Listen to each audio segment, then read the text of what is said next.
Pops, uulan na naman. At kung Java Neo 3 ang gamit mo, may isang issue na baka hindi mo agad napansin. Wala talagang fender na perfect fit dito. Yon, what's up mga Pops? Kung bago ka rito, dito tayo nag-uusap tungkol sa bikes, commuting, at kung paano gawing mas practical ang pagbabike sa araw-araw.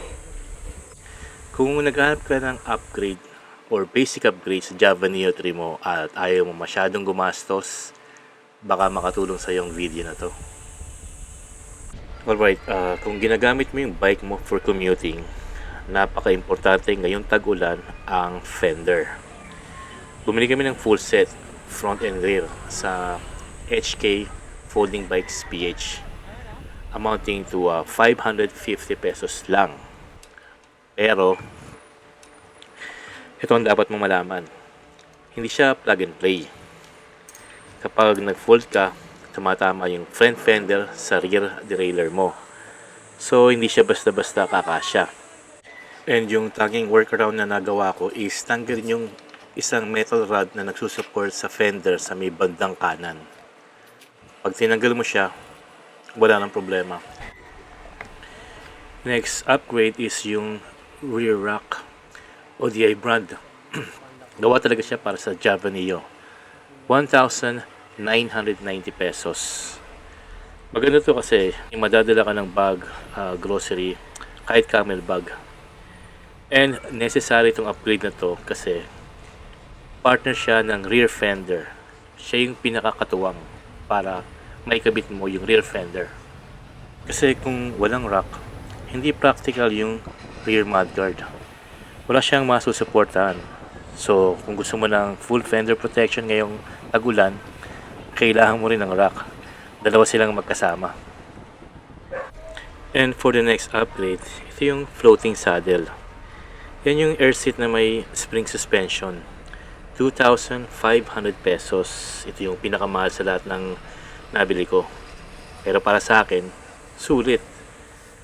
Kasi Pops, kung mahaba ang biyahe mo, alam mo yung sakit sa puwet pagkatapos, yung saddle sore, halos wala na yun eh.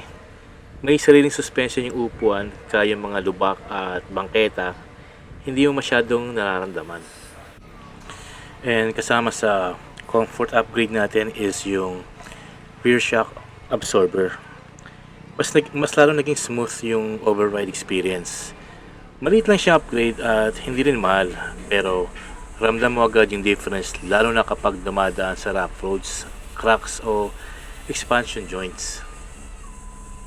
Sinit ko lang pala mga Pops, if you find this video helpful, hingi sana ako ng pabor, pakihit naman yung subscribe button para mas marami pa tayong magawang ganito mga video.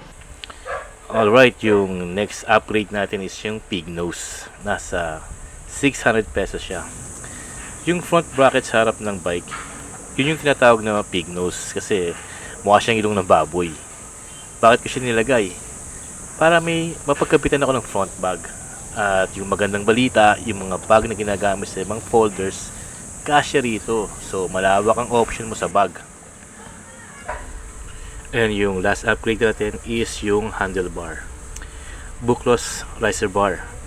394 pesos. Ito yung pinakamura sa lahat. Pinalitan ko siya para mas komportable yung dating. Yung riser bar, mas mataas ng konti. Kaya mas upright ang pagkakaupo. Hindi masyadong nakayuko para sa mahabang commute, malaking tulong sa likod at braso. And overall, umabot ng 6,827 pesos lahat ng nagastos namin sa upgrade. 6 na upgrade ang napakabit.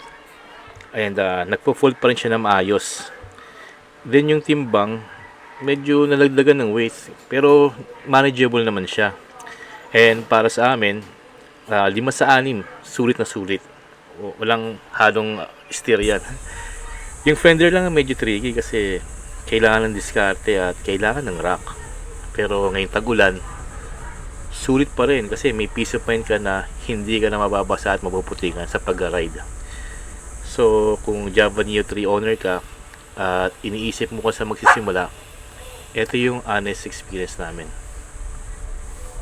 Pops, kung sa tingin mo natulungan ka ng video na to, Hingin ko sa iyo yung like at subscribe. Malapit na tayo mag 1,000. Sana tulungan niyo akong tapusin yon.